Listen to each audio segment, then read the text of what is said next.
en diferentes estratos, ¿no?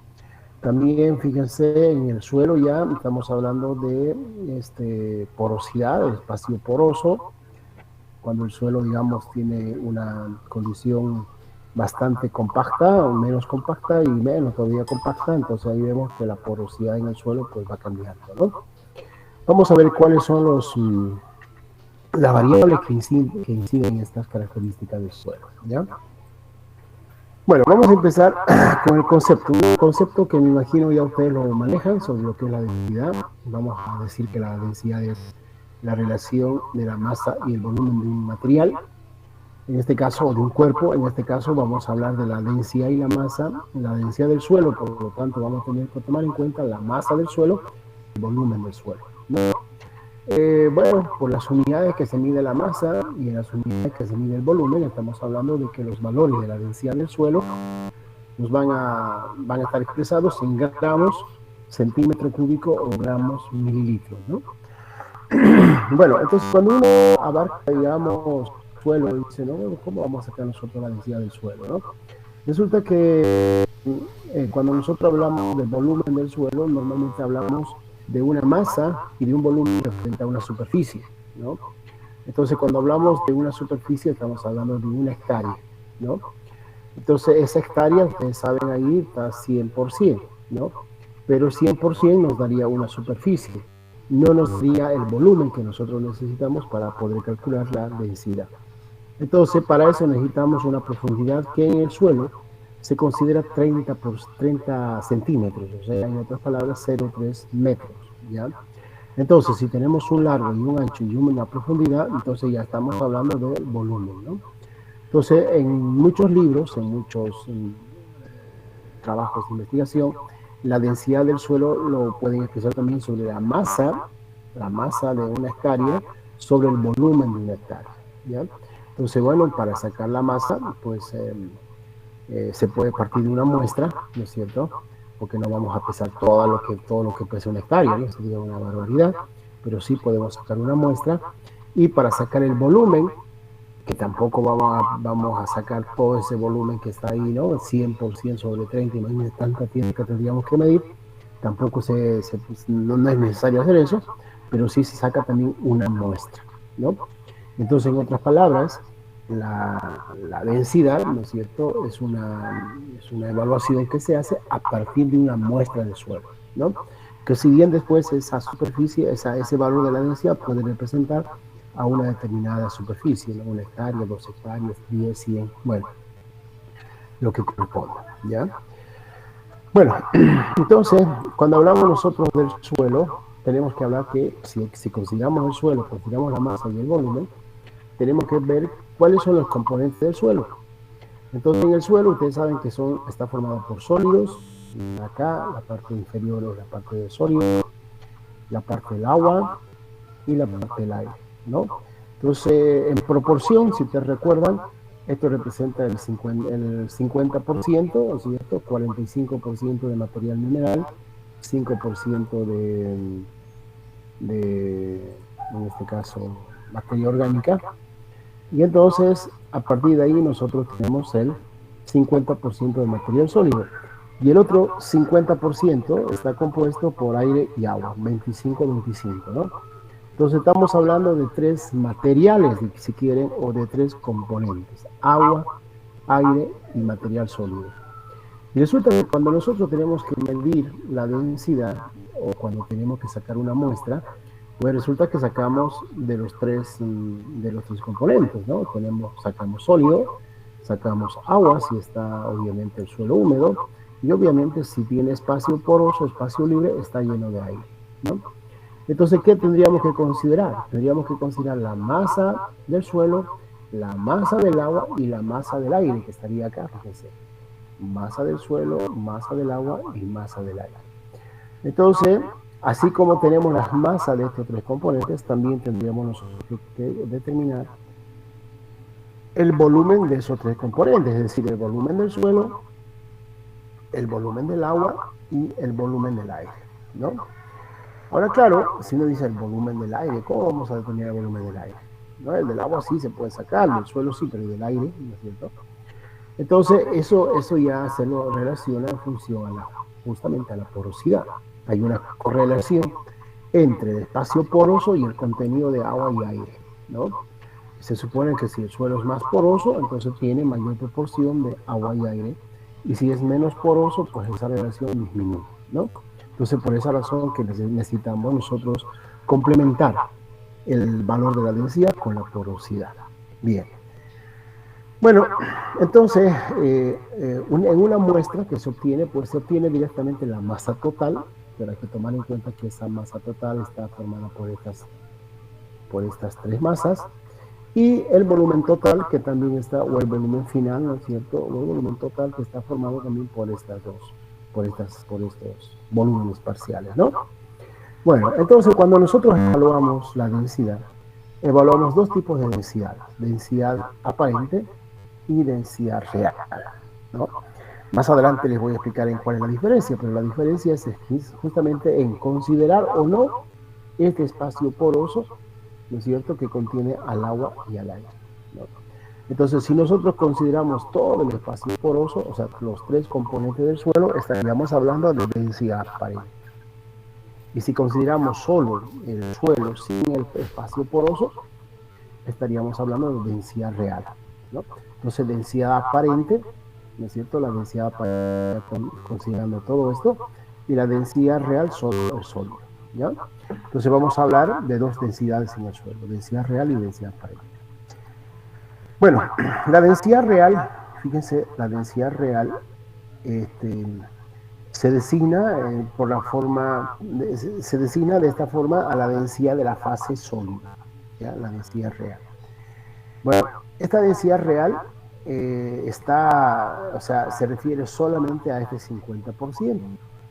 Es decir, eliminamos todo el espacio poroso. Es decir, tenemos que eliminar todo lo que puede estar con aire y todo lo que puede estar con agua. Bueno, entonces la densidad real solo al espacio sólido, ¿no? Ahora bien, hay métodos para poder determinar, ¿no es cierto?, la densidad. Hay métodos para determinar la densidad real, pero en algunos textos ya lo dan como una constante el valor de la densidad, ¿no? Si nosotros no podemos llegar a determinar la densidad, entonces podemos asumir un valor de 2,6 a 2,65 gramos por centímetro cúbico, ¿no? Entonces, si no hay las condiciones, por ejemplo, para determinar densidad en un laboratorio, entonces podemos asumir nosotros estos dos valores, 2,6 o 2,65, ¿no? Ahora uno dice, bueno, si solo abarca la parte sólida, pero estos dos materiales obviamente son totalmente diferentes, ¿no? Porque el material mineral es totalmente diferente a la materia orgánica, ¿no? Y si hablamos de que la densidad real está referida a la fase sólida, pues tendríamos que tomar en cuenta también esta situación. Y claro, si nosotros somos un poquito más estrictos en ese análisis, que tendríamos que hablar claro que los minerales tienen una densidad y la materia orgánica tiene otra densidad, ¿no?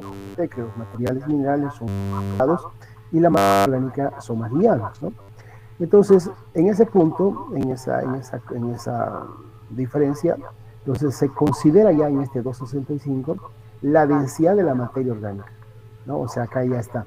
Porque si ustedes saben que si queremos sacar densidades de dos materiales, pues sus densidades tendríamos que promediarlas, ¿no? Y tendríamos que sacar una densidad promedio. Entonces, en este valor de 2,6 a 2,65, ya está considerada la densidad de la materia orgánica que, ¿no es cierto?, por algunas referencias literarias, pues indican de que la materia orgánica tiene una densidad que está oscilando o que está cerca del valor de 0,1 gramos centímetro cúbico. Incluso considerando este dato teórico, no cambiaría en gran medida estos valores, ¿no? Por eso que estos valores están preferentemente relacionados a la parte mineral del suelo. Pero como todo esto es sólido, entonces hay que considerar. Y resulta que en este 2,625 ya está considerado la densidad de la materia orgánica. Bueno, entonces, como conclusión, podemos decir que la densidad real, ¿no es cierto?, no considera el espacio poroso que debe tener el suelo. Bien. Como es un valor que se puede determinar, ¿no es cierto?, entonces hay una técnica de laboratorio, me imagino que ustedes lo han hecho y si no, lo irán a hacer. Entonces, ¿cómo determinamos la densidad real, ¿no? La idea es eliminar el espacio poroso. Entonces, bueno, se saca la masa del suelo, porque es una variable. Tenemos que tener masa sobre volumen. Entonces, la balanza nos da la masa del suelo y el volumen, pues tendríamos que hacer de esta forma, ¿no? Entonces, tenemos que utilizar un material volumétrico de volumen conocido, en este caso, digamos, 50 ml. Y a esos 50 ml colocamos o vertimos la masa del suelo que hemos pesado. ¿No? Verán acá, ya está ahí la masa. Y resulta que después vamos agregando nosotros líquido, ¿no es cierto? Un líquido, de tal manera que vamos agregando líquido con la ayuda de una bureta hasta con el objetivo de determinar cuánto del líquido se está agregando, ¿no? De tal manera que por diferencia de volúmenes, pues sepamos exactamente qué volumen está ocupado aquí el suelo, ¿no? Entonces, aquí usamos una bureta y tenemos que usar un líquido. Ahora aquí el problema es cualquier líquido, ¿no? Si tenemos que usar agua, hay un riesgo. No se olviden que el suelo tiene materiales que se inhiben, ¿no? La inhibición es aquel término que indica que los materiales tienen la capacidad de aumentar su volumen. Lo que nosotros decimos, se hinchan los materiales, ¿no? Entonces, en este caso, en el suelo hay un material que tiene ese efecto, que es justamente la arcilla. Entonces, si nosotros tenemos un suelo con una elevada concentración de arcilla y le echamos agua, entonces puede incrementarse ese volumen de la arcilla por el proceso de inhibición. Entonces, para reducir ese efecto de la inhibición de la arcilla, pues lo que tenemos que usar es un solvente orgánico, ¿ya? Entonces, bueno, el reactivo más de fácil acceso es el alcohol, ¿no? Alcohol glacial, alcohol con alto grado de pureza, o sea, casi un alcohol anhidro, porque no tiene que haber agua, si tiene que haber agua tiene que ser en pequeña cantidad. Entonces se utiliza el alcohol y se enrasa en la bureta, ¿no? Se enrasa en la bureta. Y entonces vamos nosotros agregando el alcohol, en este caso, hasta el enrase. Como verán aquí, hasta el enrase de eso, ¿no? Y entonces, por diferencia, pues podemos decir qué volumen está ocupando el suelo. Es decir, acá tenemos un material de 50 ml y nosotros hemos agregado 38.8 ml de alcohol. Por lo tanto, 50 menos 38.8 nos indica que el volumen del suelo es 11.2 ml. Bueno, con la masa y con el volumen ya nos determina la densidad.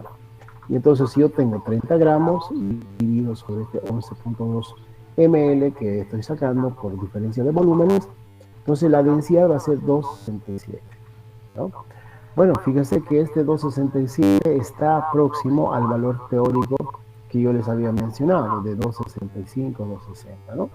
2,67 son 2 centésimas de variación. Por lo tanto, digamos que este valor tendría que ser aceptable como densidad real de este suelo, ¿no?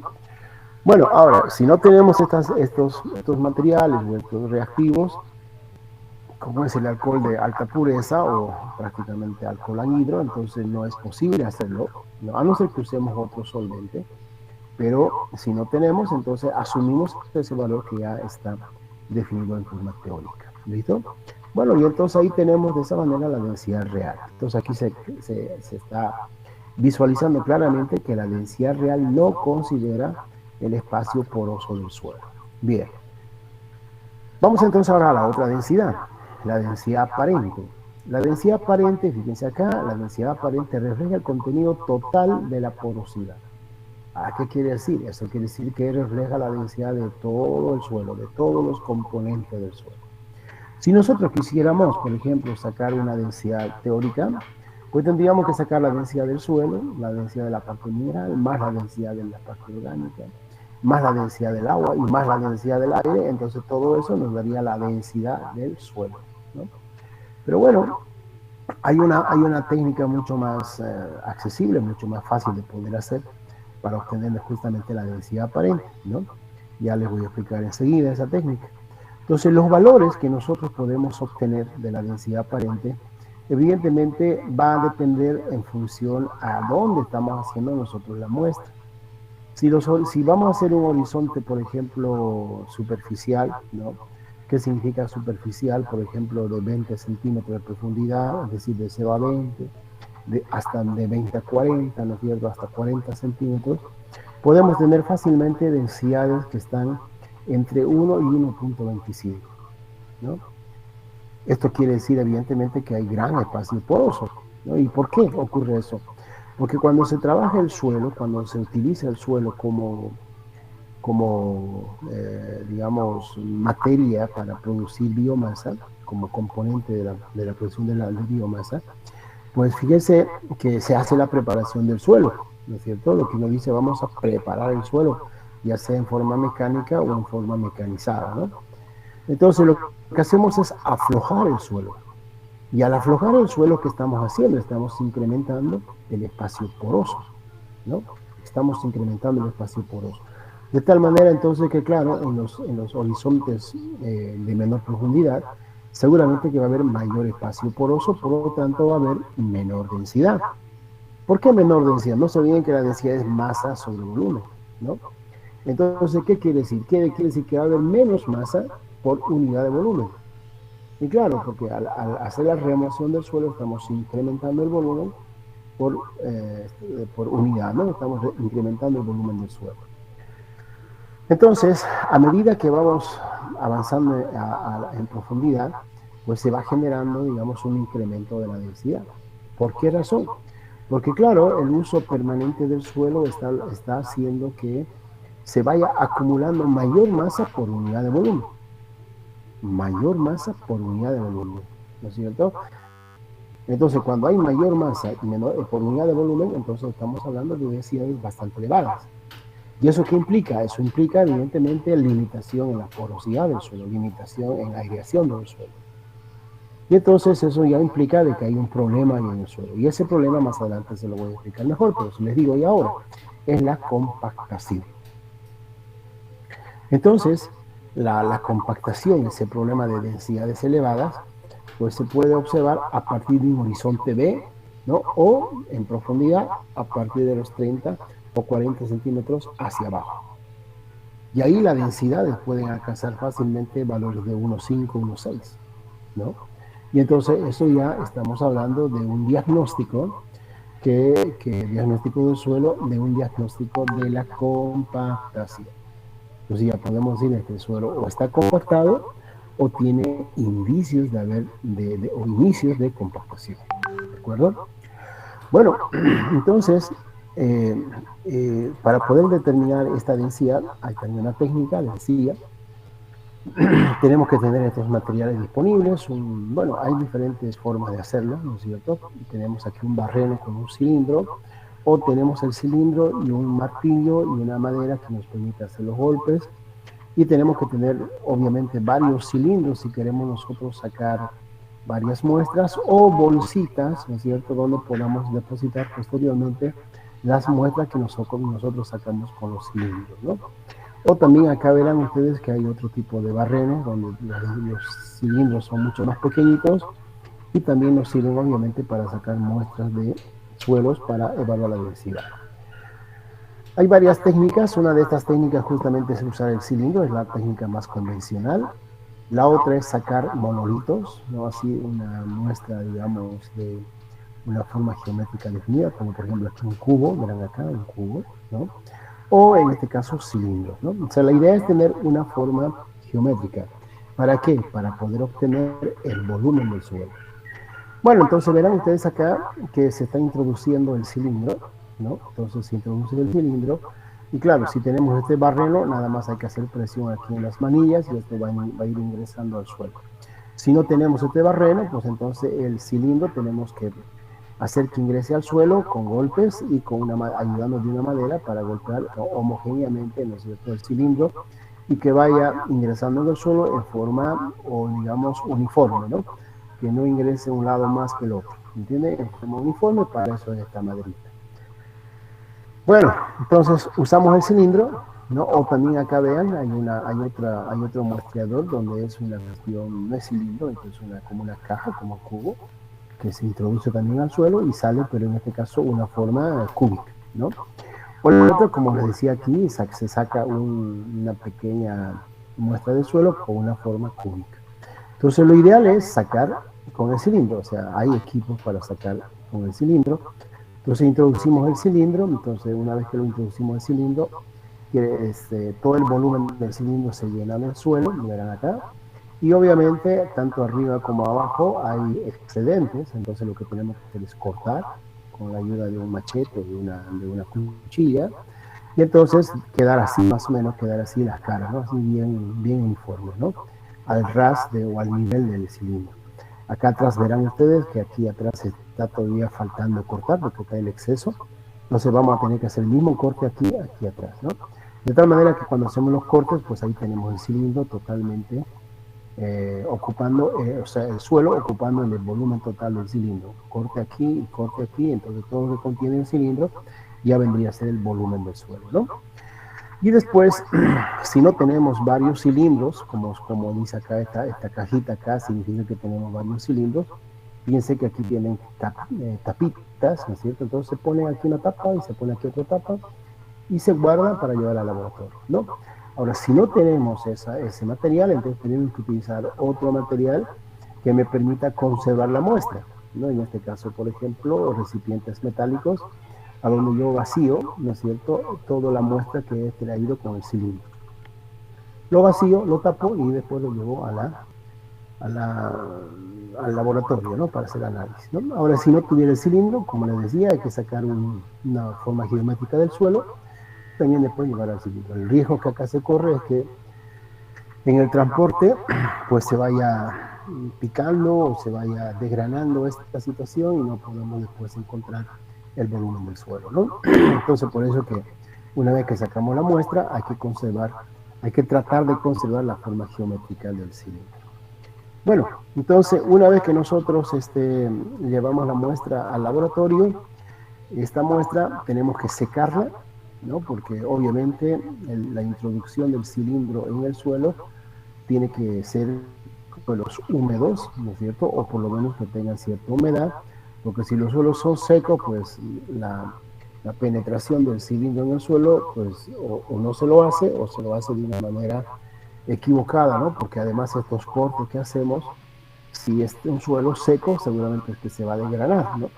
Y si es húmedo, entonces seguramente que nos va a permitir hacer un corte por la flexibilidad que puede dar la humedad al suelo. Entonces necesitamos nosotros secar la muestra.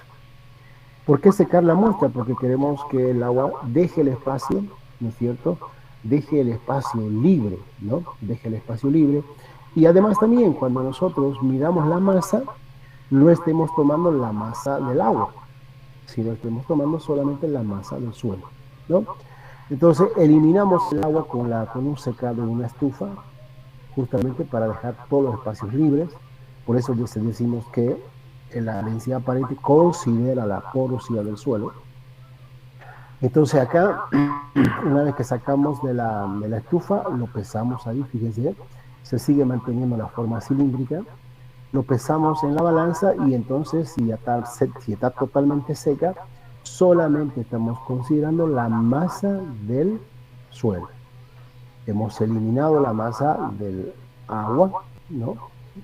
Y bueno, si alguien dice, bueno, ahí está, entonces hay aire, sí, la masa del aire. Pero en este caso, digamos que es no significativo, o sea, no altera en demasía la masa del aire que puede contener esa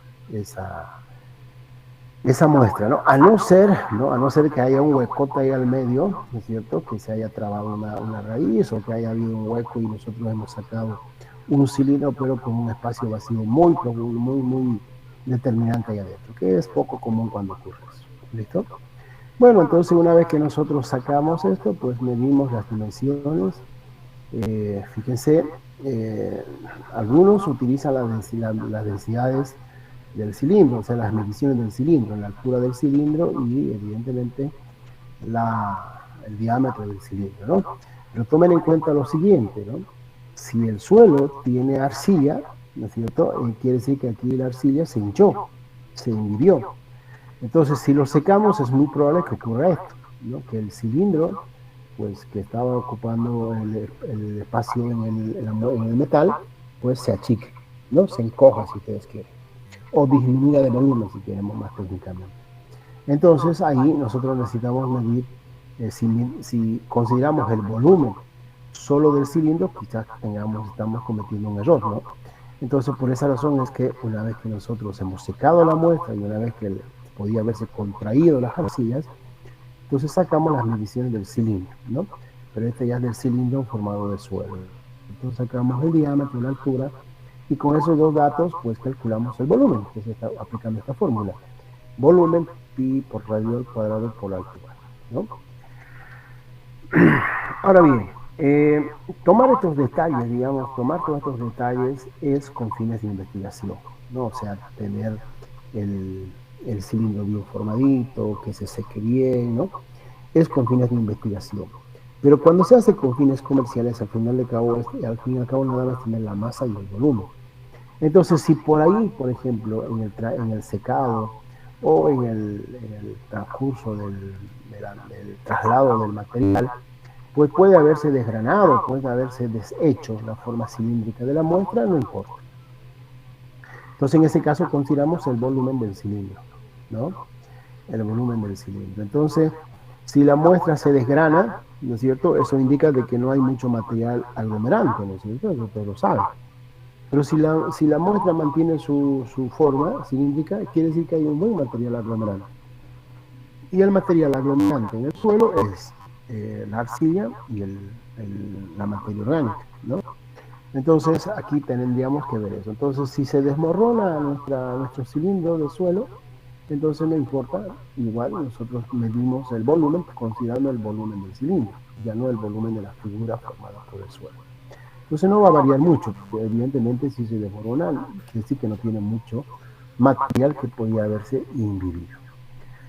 Entonces, hay un estándar en los cilindros, ¿ya? Ustedes dirán, ¿de qué tamaño son estos cilindritos que tenemos acá? ¿No? ¿De qué tamaño? Hay un estándar, justamente vienen así en un maletín plástico, y los estándares, las mediciones estándar de los cilindros son 5 centímetros de diámetro y 5 centímetros de alto, ¿ya? Entonces se trabaja, si ustedes ponen esos 5 a esta fórmula, entonces vamos a tener un volumen estándar de 98 centímetros cúbicos. Ya, este es el volumen de un cilindro estandarizado. Pero ahora, si ustedes quieren usar un cilindro más grande o más pequeño, pues no hay problema. Igual lo usan, ¿no? Solamente que acá esto es lo que más se recomienda por la facilidad de manejo, ¿ya? Y entonces, si nosotros tenemos una masa, ¿no? Que lo vamos a obtener en la balanza de 120 gramos, ¿no? Suponiendo, y un volumen de 98 gramos o 98 cc, entonces con la fórmula masa sobre volumen obtenemos una densidad de 1.22 gramos cc, ¿no? Lo importante de esto es decir en qué parte, a qué profundidad está esta densidad. Si es a una profundidad arriba, digamos, de los 40 centímetros, entonces quiere decir que evidentemente el suelo no tiene problemas de compactación, ¿no? Ahora, si nosotros tenemos una densidad mucho mayor, digamos, arriba en la parte superficial del suelo, 1.22, por ejemplo, es una densidad adecuada, ¿no? Pero si tuviéramos 1.22, 1.50, 1.60 en la parte superior del suelo, es decir, en las capas superiores, entonces ahí tendríamos que decir, ojo, aquí hay un problema. Y el problema es la compactación, ¿de acuerdo? Bueno, entonces esa es la forma como se determina la densidad aparente y la densidad real del suelo. Ahora bien, esa característica, que es una propiedad física del suelo, no se la puede interpretar de una manera individual. O sea, no puedo interpretar yo solo la densidad aparente o solo la densidad real, ¿no? Es importante esta densidad real y esta densidad aparente relacionarla con la textura, ¿no? Con la textura. Es importante relacionarla con la capacidad de saturación. ¿Por qué dirán usted la capacidad de saturación? Porque no se olviden que estamos hablando de la evaluación del espacio poroso. Entonces, ¿con cuánto de agua se satura el suelo? ¿Y eso qué implica? Eso significa capacidad de retención de agua, que es muy importante para el desarrollo de las plantas, ¿no? Y en función a esos valores tenemos que tomar en cuenta también la capacidad de campo, que esto ya es la fase líquida del suelo, el punto de marchitez permanente, ¿no? Y la capacidad de intercambio catiónico. Bueno, de acá creo que ya hemos visto la textura, ya hemos visto la fase líquida del suelo, ¿sí o no? No me acuerdo. Pero bueno, de esta forma la capacidad de campo y el punto de marchitero permanente junto con la capacidad de intercambio catiónico. Entonces, este cuadrito nos muestra que como todas las características físicas y químicas del suelo no, digamos, no actúan en forma individual. Porque si actuaran en forma individual, el suelo dejaría de llamarse sistema, ¿no es cierto? El concepto de sistema, ¿no es cierto?, en formas generales, el sistema es aquel que está formado por elementos. Bien, pero lo importante del sistema es que estos elementos interactúan entre sí.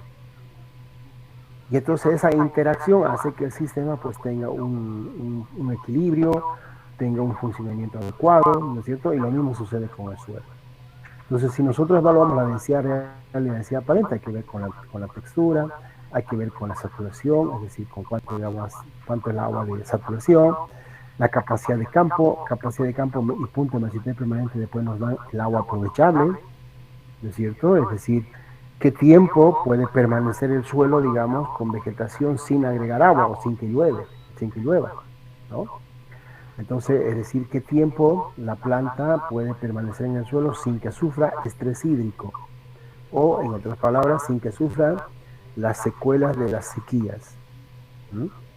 Entonces, fíjense, es muy importante la relación de estas variables. Y la capacidad de intercambio catiónico, estoy seguro que no lo he mencionado anteriormente, creo que sí, pero sí, lo he mencionado cuando estábamos hablando de textura, ¿no? Y aquí otra vez lo voy a mencionar. Ustedes dirán, ¿y qué tiene que ver la capacidad de intercambio catiónico? La capacidad de intercambio catiónico es una relación físico-química en el suelo, ¿no? Entonces, esta capacidad de intercambio catiónico tiene relación con la solución del suelo. Solución del suelo. ¿Y la solución del suelo qué es? Es una mezcla de un soluto y un solvente. ¿Quiénes son los solutos? Los nutrientes. ¿Quién es el solvente? Es el agua. Entonces, va a haber más o menos capacidad de intercambio catiónico si hay una buena proporción de solución del suelo. ¿Y cuándo va a haber una buena proporción de solución del suelo? Cuando exista una buena porosidad, en el cual va a haber la acumulación de agua. En otras palabras, claro, si no hay agua, no hay solución, ¿no es cierto? Y si no hay agua, no hay solución del suelo, y si no hay solución del suelo, no hay capacidad de intercambio catiónico. Entonces, fíjense cómo importante es la relación de estas variables físicas respecto a la densidad aparente y a la densidad real. Bueno,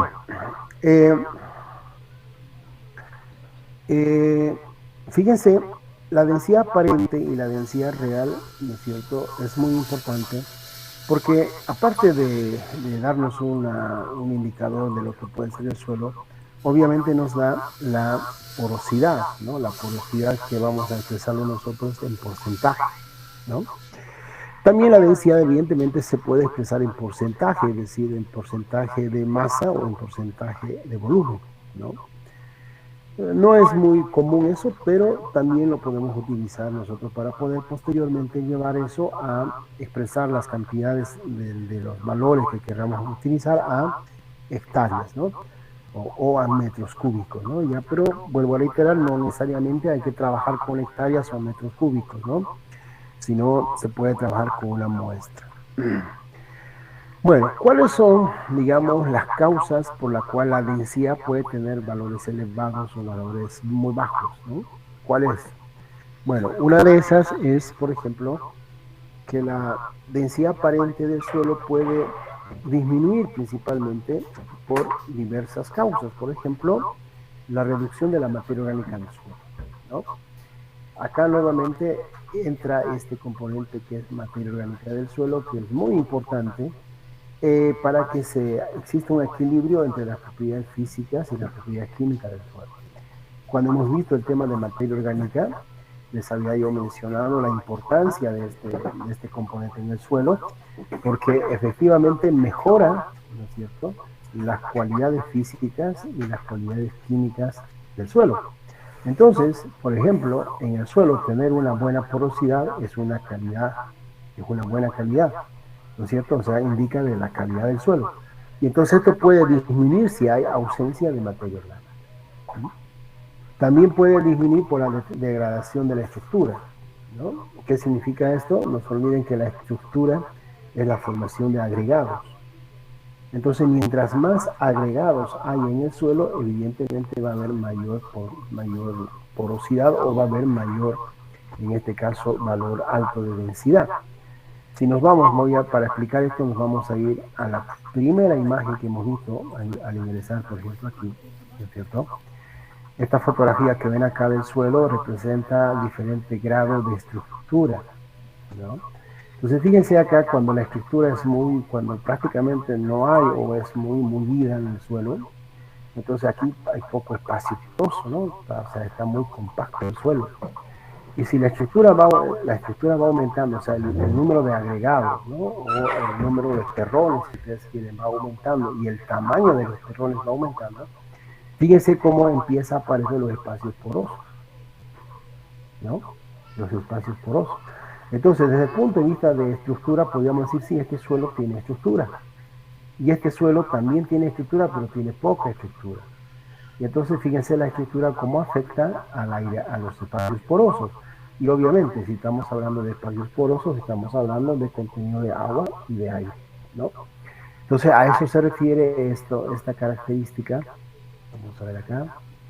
Esta característica de la degradación de la estructura, ¿no?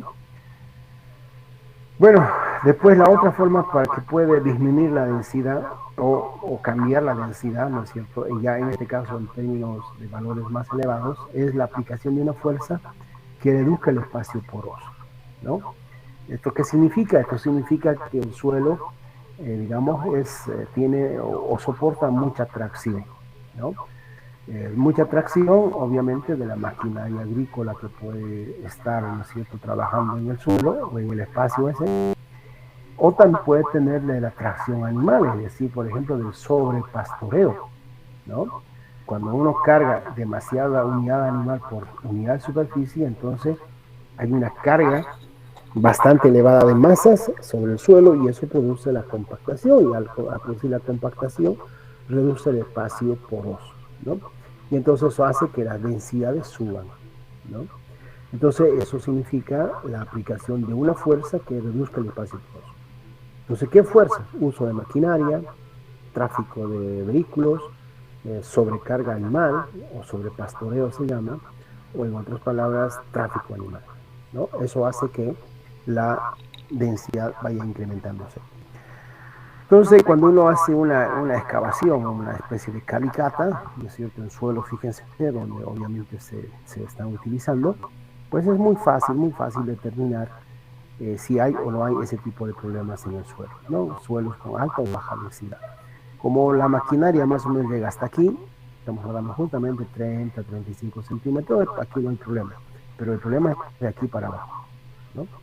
Esto se llama hard o se llama también pie de arado, ¿no? Lo llaman así porque se entiende que eso se produce por el exceso uso de maquinaria agrícola. Bueno, entonces, vuelvo a reiterar, la densidad real y la densidad aparente por sí misma nos ayuda a entender ya qué problemas puede tener el suelo, pero para finalmente determinar un diagnóstico real del problema del suelo es la porosidad, ¿no? Entonces la porosidad, vean ustedes ahí el espacio libre que existe, espacios vacíos que existen dentro del volumen total del suelo, ¿no? Evidentemente que la textura y la estructura del suelo condicionan esta porosidad, bueno, ya sabemos, ¿no? ¿Por qué la estructura? Ya les he mostrado esa fotografía. Cuando el suelo tiene buena estructura, entonces hay posibilidad de que haya mayor espacio poroso. Cuando la estructura se destruye, es decir, los terrones, los agregados se destruyen, se muelen, en otras palabras, entonces vean que el espacio poroso disminuye, ¿no es cierto? Y entonces evidentemente la porosidad se ve afectada. ¿Y por qué la textura? Pues no se olviden que la textura tenemos tres materiales, ¿no? Arena, limo y arcilla. Y la diferencia entre arena, limo y arcilla es el tamaño de la partícula. Entonces, claro que en suelos arenosos seguramente que va a haber mucho espacio poroso y en suelos arcillosos el espacio va a ser más reducido, ¿no? Hasta la misma textura determina el tipo de porosidad que puede haber. Cuando estamos hablando de suelos arenosos, estamos hablando de mayor cantidad de macroporos y casi poca cantidad de microporos. Y cuando estamos hablando de suelos arcillosos, estamos hablando de una gran cantidad de microporos y baja cantidad de macroporos. Entonces la textura no solo afecta a la porosidad, sino afecta también a la clase de porosidad que puede existir en el suelo. Entonces, eso es muy fácil de entender desde el punto de vista práctico. Nosotros agarramos, por ejemplo, aquí un terrón seco y le agregamos agua, ¿no es cierto? Y ustedes van a ver que el agua lo va a absorber el terrón. Y uno dice, ¿qué ha pasado? Claro, el agua ha pasado a ocupar todos estos espacios porosos. Es más o menos como una esponja, ¿no? Una esponja absorbe el agua por la excesiva porosidad que tiene. Y entonces es exactamente el suelo. Entonces, mientras el suelo tenga más poros, evidentemente beneficia, ¿no? Pero ahora, ¿cuánto más? Tampoco hay que ir al extremo, ¿no? Lo ideal sería, como en este caso, 50%. 50% de espacio poroso y el otro 50% de material sólido. Si nosotros nos vamos 60, 70 de espacio poroso, ahí también tenemos problemas, ¿no? O sea, los extremos no son buenos, ¿no? Tampoco aquí, digamos, podemos reducir al 25% de porosidad, ahí sí estamos con problemas, ¿no? Entonces, lo ideal, la porosidad ideal en el suelo sería 50%, ¿ya? Bueno, entonces, ¿cómo calculamos la porosidad? ¿Cómo lo determinamos la porosidad? Esta porosidad, fíjense, se calcula a través de esta fórmula, que es densidad real menos densidad aparente sobre densidad real, ¿no? Entonces acá, fíjense que la porosidad justamente está en función a los dos tipos de densidad. Entonces nosotros no podemos determinar la porosidad si no determinamos la densidad. La densidad aparente es obligado a hacerlo con una técnica de campo y técnicas de laboratorio. Pero la densidad real, ya dijimos que no es obligada. Podemos nosotros asumir un valor ya estandarizado, que es el 2,6 o el 2,65, ¿no? Entonces, bueno, si tenemos estos valores, reemplazamos esta fórmula y tenemos nosotros el porcentaje de porosidad.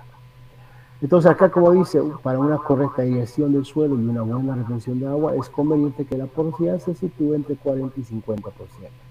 ¿No? 40 y 50%. Bueno, eso es lo ideal, ¿no? Pero ahora, claro, si nos vamos más de 50 o nos bajamos a 40, ya estamos con problemas, ¿no? Entonces, valores menores del límite inferior pueden crear asfixia en las raíces, contenidos de agua retenido muy bajos y ambas cosas a la vez. Quiere decir que estamos disminuyendo la porosidad. Claro, hay poco espacio, entonces las raíces de las plantas no pueden llegar a explorar ese espacio. Uno, porque es duro, ¿no es cierto? Porque tiene una alta resistencia. Y dos, porque si lograran ingresar ahí, pues tendríamos el problema de la falta de aireación, ¿no?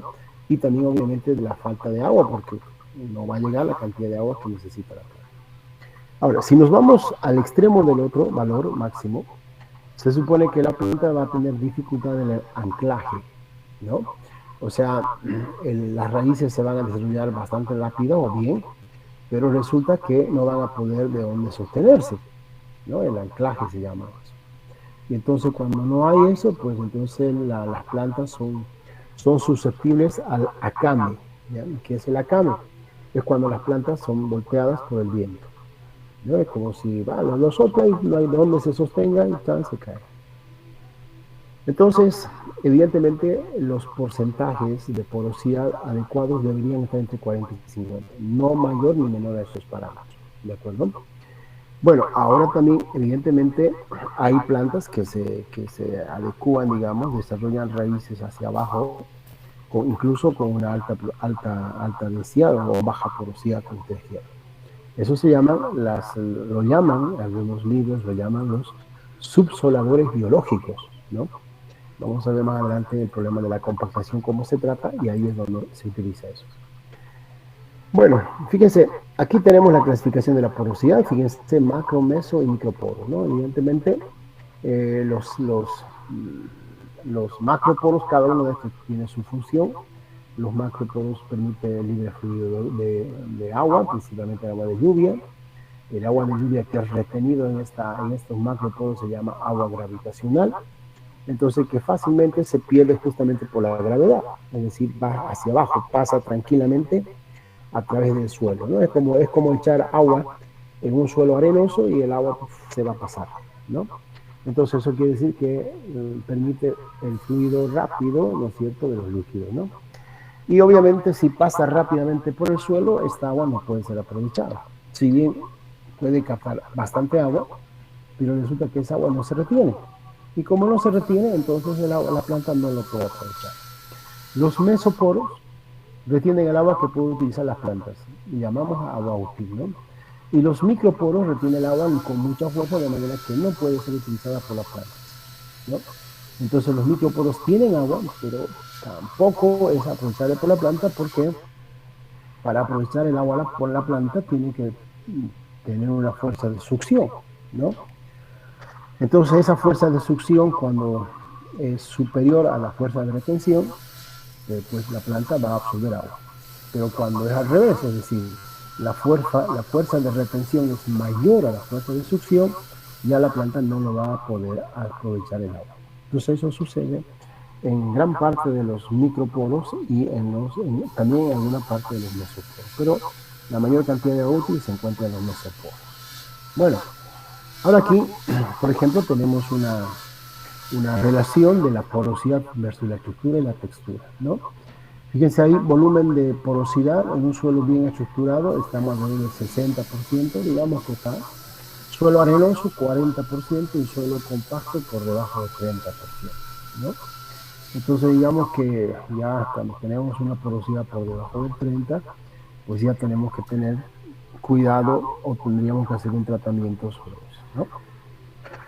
Aquí lo que les hablaba de la relación de la porosidad con la capacidad de almacenamiento del aire y del agua, ¿no? La capacidad de campo es muy importante, es la máxima cantidad de agua que un suelo puede retener con la fuerza, en contra de la fuerza de la gravedad, es decir, el agua, fíjense, vamos a ver esto en la fase líquida del suelo, pero ya les adelanto, el agua cuando ingresa al suelo hay tres tipos de agua, ¿ya? Se llama, uno es el agua gravitacional, el otro es el agua capilar y el otro es el agua higroscópica, ¿ya? El agua gravitacional se encontraría justamente en los macroporos, ¿no? Entonces el agua capilar sería el agua que está retenida en el suelo, ¿no? Entonces cuando esa agua está retenida en el suelo, esa agua también se conoce como capacidad de campo, ¿ya? Capacidad de campo. Bueno, esa agua evidentemente lo aprovechan las plantas, ¿no es cierto?, durante el tiempo que el suelo tiene la capacidad de retener. Ahora, cuando esta agua se va acabando, ¿no es cierto?, entonces el agua se va acabando y el agua va a ser retenida por las paredes del suelo o por los microporos. Y eso se llama agua higroscópica. Y el agua esa higroscópica ya no es aprovechada por la planta. Ya no estamos hablando de agua útil, ¿ya? Entonces, de la misma capacidad, en la misma situación se puede hablar de la capacidad de aire, ¿no? Fíjense que el aire debería estar ocupando el 25% del suelo, ¿no? Evidentemente, cuando cuando el suelo se satura de agua, no hay aire. ¿Qué quiere decir cuando el suelo se satura? Quiere decir que el suelo estaría formado solo por materia sólida y agua. Es decir, ese 50% de espacio poroso estuviera lleno de agua. Tampoco es conveniente, ¿no? Entonces, el suelo tiene que tener aire, porque los procesos que se realizan en el suelo son procesos aeróbicos. Entonces, necesitamos que haya oxígeno, necesitamos que haya aire. Y entonces, el porcentaje ideal es de ese 25%. Y ese 25% tiene mayor circulación justamente a nivel de macroporo y a nivel de mesoporo, ¿no? Y se puede calcular incluso la capacidad de aire que tiene el suelo, ahí con esa fórmula, capacidad de campo por la densidad aparente, ¿no? Y eso podemos obtener cuánto de aire realmente puede almacenar el agua, en este caso el suelo, ¿no? Cuánto de aire, cuál es la capacidad de aire que puede suministrar el suelo a las plantas, ¿no? Bueno, aquí tenemos la relación ahora de la densidad, textura y porosidad, ¿no? Vuelvo aquí, este es otro cuadro que nos muestra que evidentemente, nuevamente, las variables evidentemente son imprescindibles relacionadas una con otra, ¿no? Entonces acá, por ejemplo, un suelo arenoso, textura arenosa, una densidad aparente de 1,65, su densidad puede estar entre 1,55 y 1,80, y su porosidad es 32 a 40, ¿no? Franco, 135 a 150, su porosidad 40 a 49, bueno, ahí ustedes tienen, ¿no? Entonces, Estos rangos, evidentemente, no son digamos, absolutos, ¿no? Pueden variar porque obviamente cuando estamos hablando de un suelo arenoso estamos hablando de un extremo de la textura, o cuando estamos hablando de un suelo arcilloso, ¿no? Pero ustedes saben que en términos de textura hay 12 clases texturales, ¿no? Combinación de arena, limo y arcilla, ¿no? Entonces habría que ver en realidad no solo estos parámetros, sino cuál es el comportamiento de eso, de la densidad y la porosidad en esas otras clases texturales, ¿no?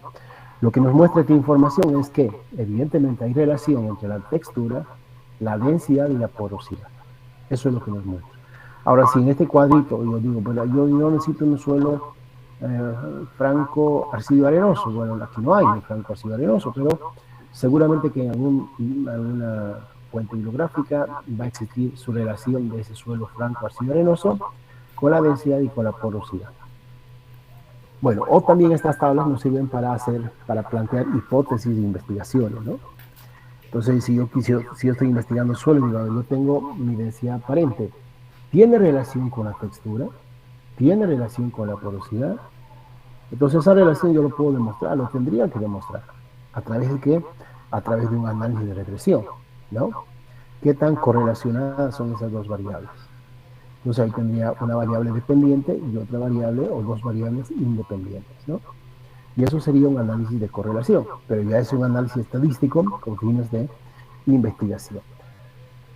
Bueno, entonces, fíjense acá en lo que yo les decía, la relación relación de la densidad y la porosidad tiene mucho que ver, y esto se produce justamente cuando hablamos de facilidad de desarrollo radicular. Vean aquí ustedes la fotografía donde tenemos una figura A y una figura B, donde la figura A evidentemente no tiene ninguna dificultad para poder, digamos, desarrollar sistema radicular. Sin embargo, en la figura B sí, ¿no? El sistema radicular está siendo limitado. ¿Limitado por qué? Por esto que se llama zona compactada o capa compactada, ¿no? Entonces, ¿qué indica? Indica que en la figura A la densidad y la porosidad están dentro, digamos, lo ideal para el desarrollo radicular de las plantas. No hay ninguna limitación. La profundidad efectiva, en este caso hablamos así, la profundidad efectiva no se ve limitada por la porosidad, ¿no? Ni por la densidad. Pero ¿qué pasa en la figura B? En la figura B hay limitaciones, ¿no? Entonces estas limitaciones significan que en la profundidad efectiva de un suelo se ve limitada por la porosidad y la densidad. ¿En qué sentido? En que seguramente que en este punto hay una baja porosidad y hay una alta densidad. Si yo digo una baja porosidad y una alta densidad, entonces quiere decir que las dos variables tienen una relación, pero inversamente proporcional, ¿no? Inversamente proporcional. Entonces, una baja porosidad y una alta densidad significa que estamos hablando de suelos con problemas de compactación, ¿no? Y en un suelo se ve la compactación, fíjense aquí hay una fotografía bien didáctica, que prácticamente esto nos mostraría como si esto fuese una viga, ¿no? Una construcción, ¿no? Una viga, ¿no? Que se utiliza para hacer las construcciones, o sea, es una cosa bien sólida, ¿no? Entonces, esto es lo que limita. Entonces, acá puede que no haya compactación, puede ser que el suelo esté suelto, pero las plantas no van a poder atravesar esta capa compactada. Y con el tiempo, la compactación va yendo hacia más profundo, entonces esta capa compactada, que digamos acá son como 20, 30 centímetros, pues con el tiempo seguramente esto puede ir ampliándose a mayor profundidad. Entonces, uno dice, ¿no? ¿Qué se hace con estos suelos? Bueno, con estos suelos se tiene que hacer un tratamiento físico. Hay que romper esta compactación. Bien. ¿Cómo se lo rompe? ¿O cómo se hace este caso? En este caso, fíjense, no tengo acá fotografías. Les voy a comentar, en algún momento les voy a mostrar en otro tema. Se utilizan, por ejemplo, lo que se llaman los arados de cincel, se llama. Arados de cincel. Son así como ganchos que se van introduciendo aquí en el suelo, ¿no es cierto? Y es arrastrado obviamente por una maquinaria, y entonces esos ganchos empiezan a vibrar aquí, y esa vibración hace que esta capa compactada se empiece a desquebrajar, o sea, se empiece a roturar. Y entonces una vez roturado, entonces ya, o una vez agrietado, si ustedes quieren, ya entonces hay posibilidad que agua y aire pasen por ahí, ¿no? Es un trabajo muy costoso, porque de acuerdo al grado de compactación, esos cinceles se llama, así es el término técnico, especie de ganchos, cinceles, y el equipo se llama subsolador, ¿no? Subsolador. Entonces los cinceles del subsolador se rompen, ¿no? Se rompen y por la resistencia que tiene el suelo, y entonces eso significa mucho costo. Y además también la tracción tiene que ser bien lenta, ¿no?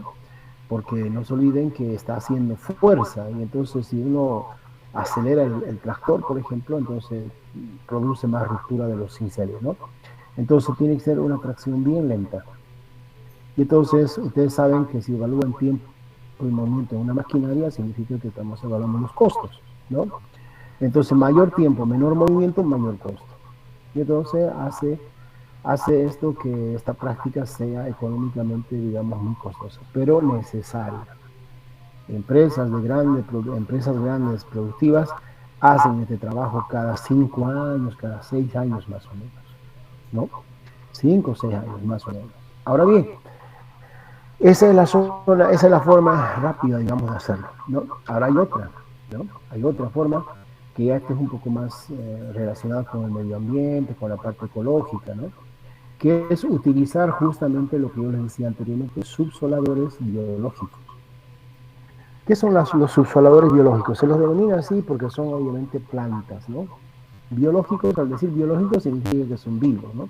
No son plantas. Las plantas tienen la particularidad de tener, digamos, una fuerza en la penetración de las raíces. Si ustedes alguna vez se preguntan con qué fuerza la raíz empieza a explorar suelo, pues el dato es, fíjense esto, 20 kilos por centímetro cuadrado. O sea que si la raicita está ingresando a mayor profundidad del suelo, está ejerciendo una fuerza equivalente a 20 kilos por centímetro cuadrado. Es bastante fuerte eso, ¿no? 20 kilogramos por centímetro cuadrado. Ahora bien, estos subsoladores biológicos tienen mucha más fuerza. En algunos casos el doble o el triple. Entonces fácilmente perforan estas capas, ¿no? Con sus raíces, que por lo general son pivotantes, no son así ramificadas. Una raíz pivotante justamente es un pivot, ¿no? Que entra de forma directa aquí al suelo, ¿no? Y pocas raicillas se van desarrollando en torno a la raíz pivotante. Entonces esa raíz evidentemente ruptura, o sea, rompe estas capas compactadas. ¿Cuáles son esas especies? Uno es el guandul, ¿no? Yo tengo fotografías de una empresa donde se instaló guandul en las cortinas, no en las cortinas, ¿no? En los bordes de los lotes, por donde andan los vehículos generalmente a sacar la cosecha. Entonces ahí pusimos como una mini cortina guandul, ¿ya? Y hicimos el seguimiento a la raíz. Y fíjense, la fotografía se lo voy a mostrar después. Es una raicita, evidentemente, que ingresa, no es un montón de raíces, pero es una raicita que ingresa, que hemos alcanzado a encontrar fácilmente hasta 1.6 metros de profundidad.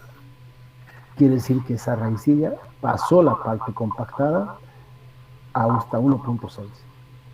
Bueno, y claro, es una planta, entonces hay que sembrar varias plantas con una alta densidad. Entonces una planta tiene una raíz, otra, entonces fíjense que aquí se empieza a formar una gran cantidad de raíces, ¿no? Y después se corta eso, ¿no? Se corta, y todo el sistema radicular de esa especie queda en el suelo. Y aquí salió otro dato que, bueno, creo que no lo conoce mucho porque no lo aplica en esta técnica, pero ocurrió lo que se llama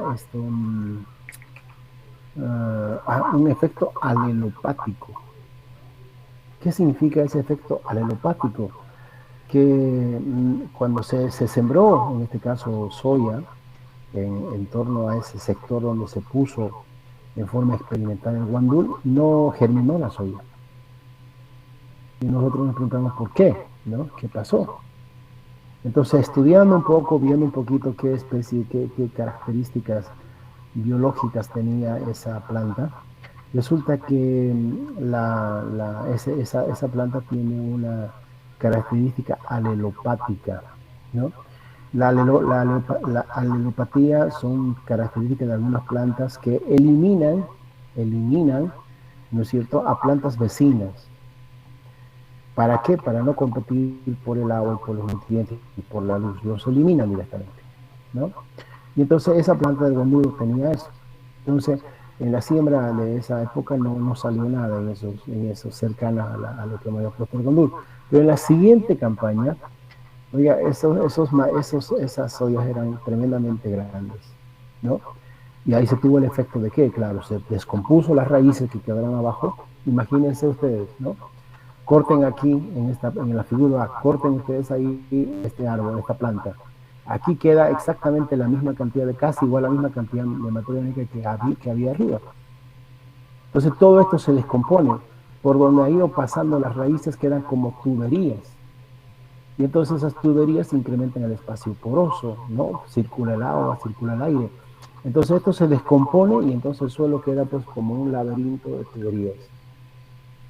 Y entonces en esa zona, en esa pequeña zona que hicimos, pues las soyas eran una belleza, ¿no? Una belleza. Ahora, claro, y ya después decimos, ¿por qué no hacemos lotes completos? ¿No? Ahí sí significaba esperar que la planta desarrolle, que era más o menos como unos 8 meses para el corte. Después había que sembrar y había que no cosechar nada, ¿no es cierto? Entonces, ya cuando uno pone números, ustedes saben que una actividad económica, la gente que hace actividad económica es para tener utilidades, ¿no? Y lamentablemente se llaman estos, ¿cómo se llaman en medio ambiente? Ahí no me acuerdo el término, pero no son beneficios ambientales, son otro término que utilizan los biólogos, los ingenieros, los ambientalistas utilizan eso, ¿no? Que dicen que una actividad ecológica, o sea, quieren decir con eso que con una actividad ecológica que cuida el medio ambiente, evidentemente los resultados, la utilidad económica no va a ser de inmediato, sino va a ser a mediano e incluso a largo plazo. Y cuando hablamos de mediano a largo plazo, significa que la actividad económica se tiene que parar, ¿no? Y entonces, si uno tiene una actividad económica continua, pues no puede parar, ¿no? Entonces, de esa manera es que este tipo de prácticas no se pueden desarrollar en grandes extensiones. Se puede desarrollar a nivel experimental o en algunos lugares donde sí se puede, digamos, tener esa posibilidad de establecer este tipo de trabajos, pero hablamos de hectáreas, miles de hectáreas, es un poco complicado porque significa, vuelvo a reiterar, sembrar, utilizar maquinaria, que crezca la planta, después cortarla, y eso significa un buen tiempo sin usar el suelo y además obviamente implica invertir ahí, ¿no? No me acuerdo cómo lo llaman los ecologistas a eso. Servidumbre ecológica, creo que es. No me acuerdo. Pero bueno, entonces eso es lo que quieren decir con esa palabrita, ¿no? Los ecologistas, los medioambientalistas son bien técnicos con sus palabras, ¿no? Entonces eso quiere decir, ¿no? Que si ustedes hacen algo bien por el medio ambiente, los resultados no lo van a tener ya, no lo van a tener inmediatamente, lo van a tener a mediano, a corto o a largo plazo, ¿no?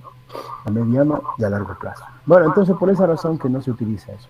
Pero no solamente está el guandul. Si ustedes están interesados en el guandul alguna vez, donde ustedes, por ejemplo, en eso donde recuperan pasivos ambientales, donde se han asentado empresas constructivas, donde se han asentado campamentos, ¿no es cierto? Esos suelos quedan bien compactados.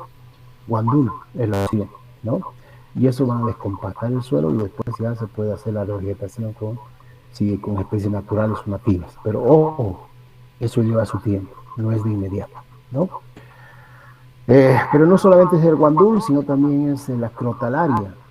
Crotalaria es otra plantita mucho más densa en su siembra, que igual tiene una tremenda cantidad de raíces pivotantes que perforan fácilmente ese tipo de capas compactadas, ¿ya? Y lo interesante, fíjense, esto es otra cosa que siempre ocurre cuando uno hace la cosa, ¿no? En una de esas visitas a esas empresas, pues llegó un apicultor, ¿no? Porque ustedes saben que en algunas empresas se cultiva girasol, ¿no? Y para que haya una buena polinización del girasol, pues los agricultores alquilan abejas, ¿no? No sé si ustedes sabían, y si no, pues ahora ya lo saben. Alquilan abejas, o sea, los apicultores llevan sus colmenas a los centros de producción para que las abejas polinicen, en este caso el girasol. Normalmente se utiliza para girasol. Y entonces en una de esas justamente trabajos de polinización con abejas, pues ese apicultor vio en los lotes cadenas así de plantas de color con flor amarilla, ¿no? Y entonces, bueno, eso eran justamente las flores del guandul y de la crotalaria que florecen de color amarillo. Entonces el apicultor dijo, caramba, que aquí está una buena materia prima para que las abejas produzcan una buena miel. Me llamó la atención, no sabía nada de apicultura. ¿Y por qué dice eso? No, es que resulta que las abejas se sienten atraídas por el color amarillo. Ah, ya, ahí ya sabía yo, porque evidentemente cuando se hacen trampas, perdón, para ahuyentar algunas plagas en los cultivos ecológicos, sí, se utilizan trampas de color amarillo, es decir, telas, plásticos de color amarillo con un pegamento donde van las abejas, donde van los insectos y se pegan y quedan ahí atrapados, ¿no? Es una forma ecológica de controlar los insectos. Pero claro, ahí recordé que evidentemente el color amarillo es atrayente para los insectos y para las abejas, ¿no? Que estaban allí, pues iban a recolectar esas abejitas, ¿no? Ese polen de esas flores amarillas, ¿no? Entonces ahí este señor experto en apicultura dijo, bueno, y si son leguminosos, además su miel es muy nutritiva, muy rica, ¿no? En nutrientes, no es como ustedes saben que hay diferente calidad de miel, los apicultores saben mejor que nadie eso.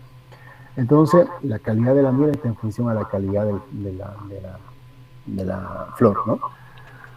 Y entonces él decía de que si eso fuera en gran cantidad, imagínense, me acuerdo lo que decía, en todo este lote, esas plantitas, pucha, aquí las abejas son felices y se produce una gran cantidad de miel.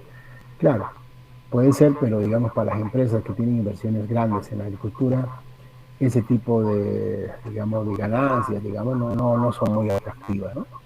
Normalmente las inversiones grandes requieren o necesitan utilidades grandes. Entonces, no se ve, digamos, desde ese punto de factibilidad, pero hay, ¿no es cierto?, otra vez posibilidades de seguir mejorando desde el punto de vista de uso ecológico, ¿no? Y mucho más ecológico si todavía se beneficia a las abejitas, que ustedes saben bien que son una bendición para nuestro planeta, ¿no? Bueno, y aquí tenemos nosotros, fíjense la relación de la densidad y la porosidad con otros parámetros físicos del suelo. La resistencia al suelo, la capacidad de campo, punto de machicaje permanente, la porosidad, la densidad aparente, el contenido de agua, o sea, ¿no? Una gran relación que el objetivo finalmente es justamente el agua, ¿no? ¿Cuánto de agua puede retener el suelo? Es importante, ¿no? Eh, hay un dicho en Colombia, me van a disculpar lo que lo diga, pero en realidad así lo dice, ¿no? Con agua y con mierda, o sea, se refieren a la mierda, al estiércol de las vacas, al estiércol del ganado, ¿no? No hay cosecha que se pierda. Y es verdad, agua y materia orgánica, olvídense, cualquier cosecha les va a ir bien, ¿no? El problema es que ninguno de los dos factores se puede incrementar o se puede controlar como uno quisiera, ¿no? Materia orgánica es complicado incrementar en el suelo. ¿Se puede? Sí, se puede, ¿no? ¿Se está trabajando en eso? Sí, se está trabajando en eso. Pero por ahora todavía no se ha logrado lo que se quisiera incrementar. Y el agua. Claro, el agua, dependemos de las lluvias. Ahorita estamos entrando en una época seca y ya las plantas están amarillándose, ¿no? Ya las plantas están quedando con poca cantidad de agua. Y si no llueve o no regamos, entonces la planta pues perece, ¿no? Entonces, esos dos factores productivos son importantísimos para la producción de alimentos de biomasa, agua y materia orgánica. Y bueno, todas las propiedades físicas y químicas del suelo están relacionadas a eso, ¿no? A la optimización del agua y de la materia orgánica. Bueno, eso es el tema de porosidad, ¿no es cierto? Y de densidad aparente, un tema muy interesante, muy bonito y muy útil, ¿no? Cuando uno quiere hacer la evaluación de sus propiedades físicas del suelo, ¿ya? Bueno, jóvenes, eso es el tema. No sé si tienen alguna consulta, alguna pregunta de lo que hemos mostrado, pues adelante para poder ampliar algún dato o algún criterio de lo que hemos visto.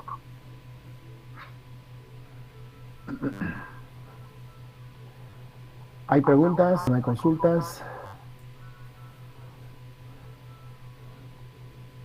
Bueno, parece que no. Bueno, espero que les sea útil la información que les he dado y que lo puedan aprovechar, ¿ya? Bueno, entonces con eso hemos terminado el primer punto, ¿no? Ahora vamos a ir al segundo punto, que es la revisión de los trabajos prácticos, ¿ya? Es decir, de los trabajos de investigación, ¿no? Obviamente no quiero que me informen en detalle, ¿no es cierto? Yo, ¿qué día fui? Pues, no sé si han visto sus noques pintados, me dijeron que lo iban a pintar algunos, creo que hay uno o dos que falta todavía, pero era con el objetivo de hacer un evento allá demostrativo sobre todo lo que se hace ahí en ese huerto, ¿no? Entonces, fui a ver yo las lombrices y justamente pasé por el grupo de ustedes y lo que yo he visto, puede ser que me esté equivocando, pero lo que yo he visto no me está reflejando, ¿no es cierto?, resultados esperados, ¿no? O sea, lo que es la hipótesis, no están, no, por lo menos no he visto la comprobación de la hipótesis, ¿no? ¿Cuál es la hipótesis? La hipótesis que ustedes están probando es, ¿no? Se incrementa la población de lombrices con, ¿no? El tratamiento uno, con el tratamiento 2, con el tratamiento 3. No he visto. Puede ser que no lo haya visto yo bien, ¿no? Entonces yo quedé en hacerles una consulta y que me digan si ustedes están viendo cambios significativos, porque al fin y al cabo ustedes están haciendo un seguimiento más continuo que yo solamente fui una vez o 2 meses máximo, pero quiero ver si realmente ustedes están viendo cambios cualitativos en sus trabajos, ¿no? A ver, por favor, si me pueden comentar. Me refiero a las lombrices, porque al compostaje no fui todavía. A ver, las lombrices me pueden, bueno, no las lombrices, el grupo que está trabajando con lombrices me puede comentar algo. ¿Están viendo o no están viendo ustedes cambios?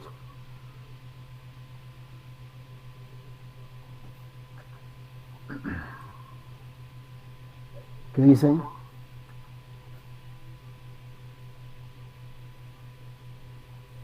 ¿Nadie?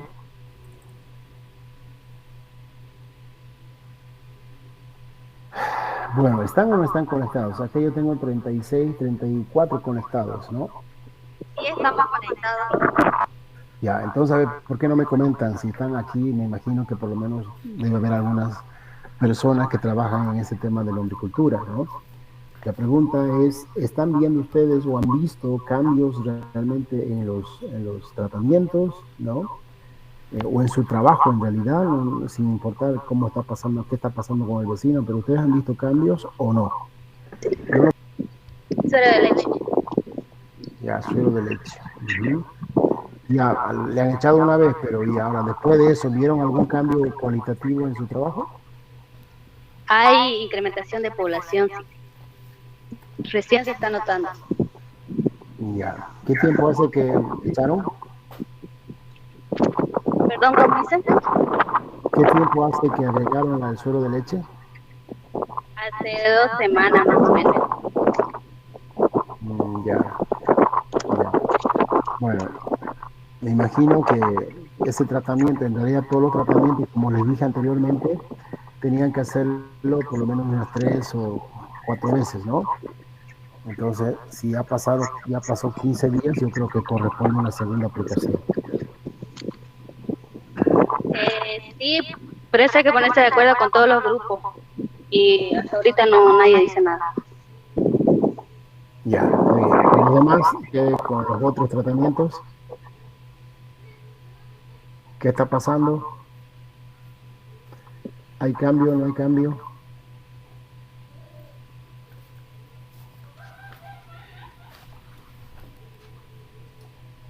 o no están trabajando. Sí, ingeniero, sí. Yo soy del grupo 2 de la hombricultura y de nuestro acelerador sí está funcionando. Se está notando el cambio de que hay un incremento de población. ¿Qué acelerador está usando usted? Estamos usando los azúcares, residuos azucarados. Ya, ya. Bien, ¿y el otro? ¿Cuál es el otro? Del grupo 4, ingeniero, solución férrica. ¿Qué pasa con eso? Incremento en el tamaño de las lombrices y en la cantidad igual, ingeniero. ¿Sí? Sí, hay más grandes que antes en tamaño y hay todavía chicos se están reproduciendo en mayor cantidad que antes de aplicar la solución. Ya, bueno. Si ustedes dicen que es así, bueno, así tendrá que ser, ¿no? Yo la verdad que no lo he visto mucho, no, tampoco he sacado una evaluación, de hecho nomás un ojímetro ahí y yo no lo vi, ¿no? Pero bueno, si ustedes dicen que sí, pues perfecto, así estará ocurriendo, ¿no? Al fin y al cabo, ustedes son los que están registrando esos datos, ¿no? Ahora bien, yo les sugiero de que hagan cada 15 días la aplicación de ese producto, ¿ya? De ese acelerador. De tal manera que al final del semestre por lo menos tengan 3 aplicaciones, ¿no? Y obviamente también, si realmente funciona como dicen que está funcionando, me imagino que ya tendrían que estar alimentando, ¿no? No sé si han alimentado o no han alimentado. ¿Ya incrementaron alimento a sus lombrices o no? Sí, ingeniero, el lunes le dimos más alimentos a todos los grupos. Ya, entonces, bueno, quiere decir entonces que, claro, si va a aumentar la población, va a aumentar el consumo de alimentos, ¿no? Ya, bueno, entonces yo les sugiero que hagan una segunda aplicación, como dice la señorita que ya pasó como 15 días más o menos, sería interesante que hagan una segunda aplicación de sus estimuladores, se llama, no se llama aceleradores, ¿no? Estimuladores de crecimiento, ¿ya? Bueno, entonces creo yo que con eso bueno, quedo un poquito tranquilo. Si ustedes dicen que está pasando así, evidentemente deberá estar pasando así. De todas formas, no se olviden que al lado de ustedes, esos no que grandes, son también un control, ¿no? Porque ahí están manejando los de otros estudiantes y ahí sí estamos haciendo controles y evidentemente está habiendo un incremento notable de la población.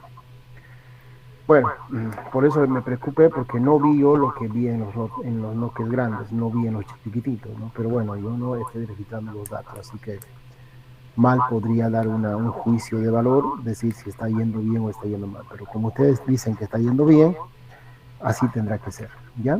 Bien. Entonces, tomen como sugerencia, por favor, una segunda aplicación, ¿ya? Una segunda aplicación, pónganse de acuerdo, como dice su compañera, todos